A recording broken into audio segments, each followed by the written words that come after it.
सात संगत जी, प्यार से कहना ध्यान नंगाए जी। आज हिमाचल का ये सत्संग का कार्यक्रम, जहां आप सब संतों के वचन सुनने को मिल रहे हैं, कैसे ये जो बात परमात्मा की ही हर एक ने यही गुणगान किया, चाहे कोई भी माध्यम चुना हो, तो कैसे ये जो फोकस रहा, जैसे एक महापुरुषों ने आज गीत में भी बोला कि ब्रह्म ज्ञान है पहली सीढ़ी, तो कैसे ये दासी के पीछे भी जो लिखा हुआ है, ब्रह्म की प्राप्ति ब्रह्म की समाप्ति, कि कैसे ये जो ब्रह्म ज्ञान है ये जब मिलता है तो उससे सारे ही ये जो हम जितने बंधनों में जकड़े हैं वो सारे बंधन खुल जाते हैं जब इसकी समझ आ जाती है।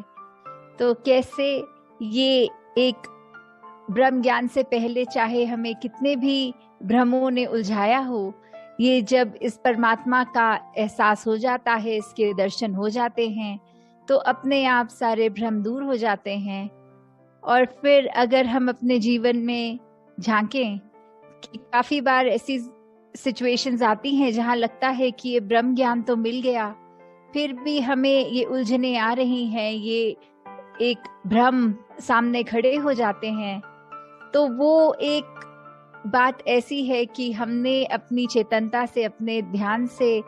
ये परमात्मा जब भुला दिया, तो फिर वापस हम वो जो पहली सीढ़ी की बात है भक्ति की, तो उससे वापस वो एक तरह से अगर कहें तो ग्राउंड फ्लोर पे वापस आ गए, पहली सीढ़ी जो चढ़े थे। तो कैसे हमने हर समय इस परमात्मा का ही ध्यान करना है, तभी ये सारे बंधनों से हम मुक्त हो सकते हैं, क्योंकि ये आत्मा तो बेरंगे के जैसी ही है, ये उसी का ही अंश है। तो हम कैसे वापस अपने आप को उसी में ही एकमिक करने का यत्न इस ब्रह्म ज्ञान द्वारा, जो एक होता है कि मोक्ष और मुक्ति की बात, तो कैसे ये भक्ति भरा जीवन निभाने के बाद जब एक ब्रह्म ज्ञान हो गया, ये रूबरू देखा गया परमात्मा, फिर ये भक्ति भरे जीवन के बाद ही वो अंत समय जो एक में वापस होने की बात है, तो वैसा जीवन हर एक के जहां झोली में आए, वहीं एक हमने हमेशा सजग रहना है, वो कोशिश करनी है कि ये उलझनों में हम ना पड़ें। और हर चीज जब तक इस ब्रह्म ज्ञान की दृष्टि से देखेंगे तो साफ ही दिखेगी, वो बंधन हमें जकड़ नहीं पाएंगे। कैसे हमारा दिमाग भी अगर कभी कुछ हासिल करने के लिए ये चालाकियां करता है, वो भी उस समय वो माया का ही रूप है। जैसे दासी ने कुछ ही दिनों पहले एक दृश्य देखा कि यहाँ बंदर बहुत आ गए थे, तो जहाँ रसोई घर में उनको नजर आ रहा था कि फल की टोकरी दिख रही थी और वैसे एक कांच सामने, तो कैसे वो बंदर पहले तो अंदर घुसना चाहा उसने कांच से, और वहां वो एक संभव नहीं हो पाया उसका आना। और फिर जब रसोई में खड़े सब वो चेतन थे कि ध्यान रखा जाए बंदर ना आए, और जैसे ही कुछ समय बाद देखा तो वो बंदर वहां नहीं था, तो एक मन रिलैक्स हो गया कि अब कोई बात नहीं, बंदर चले गए, तो अब वो सावधानी हट गई, तो ये चेतनता भी चली गई अपने अपने कामों में, सब फिर से व्यस्त। तो वहीं थोड़ी देर में देखा कि दरवाजा खुला और एक महापुरुष अंदर आए और उन्हीं के पीछे पीछे वो बंदर भी आ गया। तो कैसे वो बंदर वही था, बस छुप के बैठा था, और हम सबने सोच लिया कि वो बंदर अब वहां नहीं है। और ये ऐसे ही ये उदाहरण से अगर हम अपनी लाइफ में रिलेट करें, कि कभी कभी तो ऐसा लगता है कि हाँ अभी सामने कोई चीज है, हम बहुत अलर्ट हैं, बहुत कॉन्शियस है, ये परमात्मा के ही अनुसार हम उसी सोच में ढलते हुए हर काम कर रहे हैं कि बहुत एक चीजों का संभाल भी, हर एक अपने मन के सोच को भी हम तोल रहे हैं, बोलों को भी तोल रहे हैं। पर फिर एक क्षण ऐसा आ रहा है जहां एक वो चेतनता खो दी हमने, तो फिर फिर सोच भी इधर उधर माया में ही भाग रही है, हमारा ख्याल, हमारे वचन भी फिर ये ऊपर नीचे होके कैसे भी निकल रहे हैं, हम अपने आप को इस परमात्मा के तराजू में तब नहीं रखते हैं। और फिर एक ऐसा मौका आता है जहाँ एक ऐसी घटना होती है तो रियलाइज होता है कि अगर हम शुरू से ही अपना ध्यान इस प्रभु परमात्मा, इस रमे राम में रखते, इस निरंकार में रखते, तो फिर ऐसी सिचुएशन होती ही नहीं कि कोई नुकसान हो जाता। तो वैसे ही हम सब हमेशा अपने जीवन में ध्यान रखें कि ये ब्रह्म ज्ञान जो मिला, एक ये सैल्वेशन, एक मुक्ति का ये डेफिनेटिव तभी होता है जब इसके अनुसार पल पल जिया जाए। कि एक भी पल की जहाँ ढील हो गई तो फिर हम वो संतमति वाले नहीं कहला सकते, हम महापुरुष नहीं कहला सकते।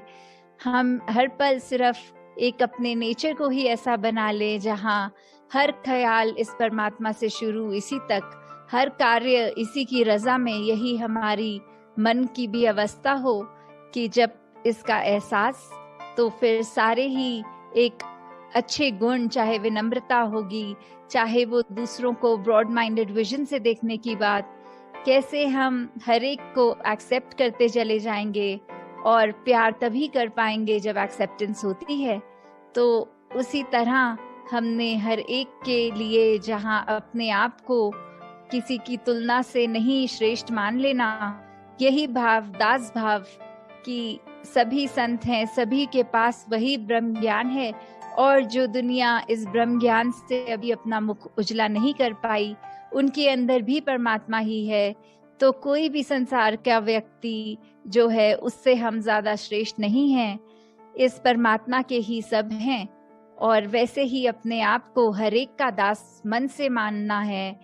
और कभी भी अपने जो सूक्ष्म से भी अहंकार कभी आ जाते हैं कि किसी ने कोई प्रशंसा कर दी तो लगता है कि हमारे जैसा अच्छा कार्य ये तो और कोई नहीं कर सकता,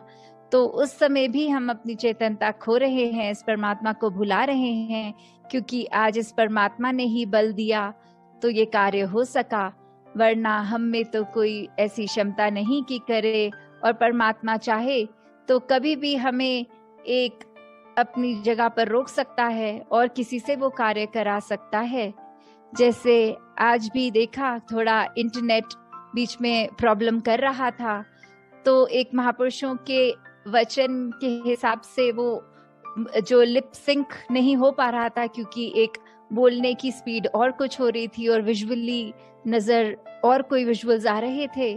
तो तभी दासी के मन में ख्याल आ रहा था कि कहीं हमने अपना जीवन ऐसे तो नहीं बना लिया कि दूसरों को दिखाने के लिए एक आउटर विजुअल्स हमारे अलग हैं और मन में अलग ख्याल और अलग बातें ही चल रही हैं।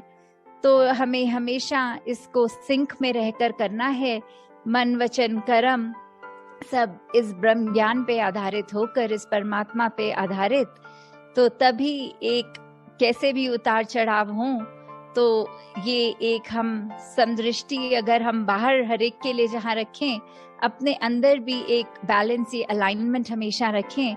कि एक दिखावे वाला रास्ता हमें ज्यादा दूर तक नहीं ले जा पाएगा, क्योंकि कहीं ना कहीं हम वो सावधानी छोड़ देंगे तो फिर जो जैसे हैं वैसे ही बाहर भी नजर आएंगे।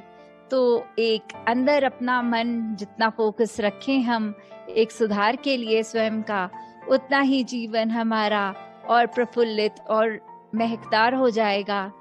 तो दासी और समय आपका ना लेते हुए इन्हीं शब्दों से आज्ञा लेगी। दातार हर एक पे कृपा करे कि ये जो नाम रूपी धन है और साथ में कर्म का जो सेवा रूप है,